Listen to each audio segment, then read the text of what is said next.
జై శ్రీరామ్. అందరికీ నమస్కారం. Welcome to news Akhanda. నేను మీ కస్తూరి శ్రీధర్. మిత్రులారా, అది మనిషి అయినా లేకపోతే ఒక జంతువు అయినా ఎవరైనా ఏదంటే అది మాట్లాడితేనో మన ఇష్ట ప్రకారం మనం బిహేవ్ చేస్తేనో ఎవరు కూడా ఒప్పుకోరు, ఎవరు కూడా సహించరు. అది ఎవరైనా సరే ఈ న్యూస్ ఒకసారి చూడండి. నేను చెప్పింది కరెక్టో లేదో మీకు అర్థమవుతుంది. సోమవారం నాడు లోక్సభలో ఈ రాహుల్ గాంధీ కొన్ని వ్యాఖ్యలు చేశాడు. చైనా బలగాలంట మన దేశ భూభాగంలో ఉన్నాయంట. అర్థమవుతుంది మీకు? దీని గురించి నేను నిన్న కూడా ఒక న్యూస్ చేసిన, మీకు గుర్తుండే ఉంటుంది. ఏది మీరు కానీ చూసుంటే, చైనా మన దేశంలోని 4000 చదరపు కిలోమీటర్ల భూభాగాన్ని అయితే ఆక్రమించిందంట. కానీ మోడీ ప్రభుత్వం కనీసం ఏ భూమి కూడా ఆక్రమించలేదని చెప్పేసి తప్పుగా అబద్ధాలని చెప్తుందంట. ఎవరు ఈ మాటలు మాట్లాడింది? మన దేశ ప్రధాన ప్రతిపక్ష నేత అయినటువంటి రాహుల్ గాంధీ ఒక చైనాకు ఒక ఏజెంట్ లాగా ఇవన్నీ కూడా నోటుకొచ్చినట్టు ఉద్దేశపూర్వకంగా ఈ అబద్ధాలన్నీ మాట్లాడినాడు. ఏడా పార్లమెంటు సాక్షిగా ఒప్పుకుంటామా?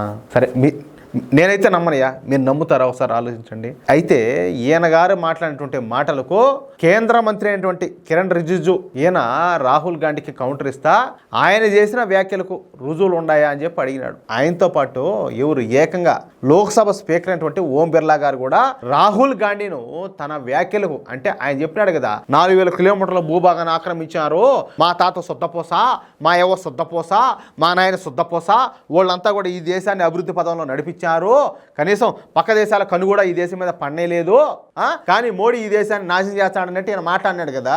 ఏదే చైనా వాళ్ళు 4000 చదరపు కిలోమీటర్ల భూభాగాన్ని ఆక్రమించారని చెప్పేసా. నువ్వు మాట్లాడిన మాటలకు ఏమన్నా ఆధారం అంటే చూపినాయని చెప్పి పిల్లవాడిని కదా చెవు పట్టుకుని అడిగినట్టు అడిగినారు. ఎవరు?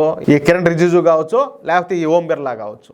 సరే, ఇది విధంగా ఉంటే ఇంకొక వైపు ఈ ప్రధాన ప్రతిపక్ష నేత, ఏది మన దౌర్భాగ్యం కొద్దీ ఈయన మన దేశానికి ప్రధాన ప్రతిపక్ష నేత కదా, ఈయన పైన బీజేపీ ఎంపీలు సభా హక్కుల తీర్మానం ప్రవేశపెట్టాలని చెప్పేసి భావిస్తా ఉన్నట్టు తెలుస్తుంది. లోక్సభలో ఒక చైనా ఏజెంట్ లాగా రాహుల్ గాంధీ చేసినటువంటి వ్యాఖ్యలపైన ఆధారాలు అందించకపోతే ఆయన పైన ప్రత్యేక హక్కుల ఈ నోటీసులు అయితే జారీ చేయాలని చెప్పేసి బీజేపీ ఎంపీలు ఆలోచన చేస్తా ఉన్నట్టయితే మనకైతే తెలుస్తుంది. సరే, ముందుగా మీకు ఒక మాట చెప్పాలి, మీకు అర్థమయ్యేటట్టు.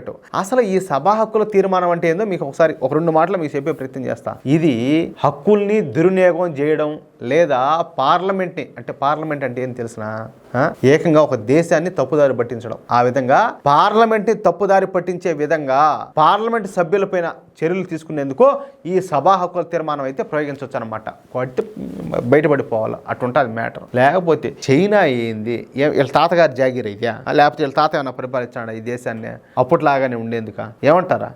ఈ 4000 కిలోమీటర్ల భూభాగాన్ని ఆక్రమించేసిందంట. ఏడొచ్చేసి వాళ్ళంతా కూడా ఈ ఆర్మీ బంకర్స్ అన్ని కడతారంట, వాళ్ళ క్యాంపులు ఇవన్నీ కడతారంట. ఒక గాల్వాన్ లోయ ఘటనలోనే చైనా వాళ్ళు మన దేశంలోకి వచ్చిన దానికి పీక బీసి కుక్కలు వేసినట్టు పక్కన పారేస్తున్నారు. దేశంలో ఉండే ప్రతి ఒక్కరికి, లోక జ్ఞానం ఉండే ప్రతి ఒక్కరు కూడా తెలిసే మాట. కానీ ఈయన గారు మాట్లాడే మాటలు చెప్పాలంటే ఈయన ఒక చైనా ఏజెంట్ మారి మాట్లాడుతున్నాడు. అన్నాడు కదా మోడీ గారు కూడా, ఏది ఈ రాహుల్ గాంధీ ఒక అర్బన్ నక్సలైట్ మారి మాట్లాడుతున్నాడు. దాంట్లో ఇంకా తప్పే ఉండదు. మిత్రులారా, నేనైతే ప్రతిదీ కూడా నేను ఆలోచన చేసుకునే నేను మాట్లాడేది కరెక్టా లేదని చెప్పేసి 1-2-3 సార్లు నేను దాన్ని ఆలోచన చేసుకొని మాట్లాడతాను.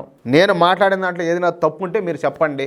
ఈ న్యూస్ కన్నా మీకు నచ్చితే నలుగురికి షేర్ చేయండి. ఇంకో మాట చెప్తున్నా, ప్రతి ఒక్కరు కూడా మీ యొక్క అమూల్యమైన అభిప్రాయాన్ని ఖచ్చితంగా కామెంట్ చేయండి. అలాగే ఇంతవరకు మీరు మన ఛానల్ సబ్స్క్రైబ్ చేసుకోకపోతే ప్రతి ఒక్కరు కూడా సబ్స్క్రైబ్ చేసుకోండి ప్లీజ్. జై శ్రీరామ్.